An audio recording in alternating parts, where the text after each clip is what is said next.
Hello! Today we are diving into a classic, hearty dish that never fails to satisfy corned beef brisket. Let's get started. First things first, take the corned beef brisket out of its package. There are three ways to cook this brisket: the slow cooker, stovetop, or pressure cooker. Choose the method that suits your kitchen and schedule. Let's explore each method. Add enough water to cover the entire roast. If you've opted for the slow cooker, set it on low for 8 hours or high for 4 hours. For the stovetop, bring it to a boil, then reduce the heat to a simmer for 3 hours.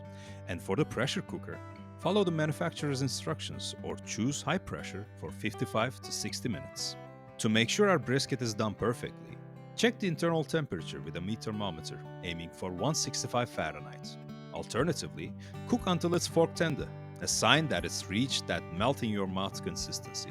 Once our brisket has reached its prime, it's time to slice and savor.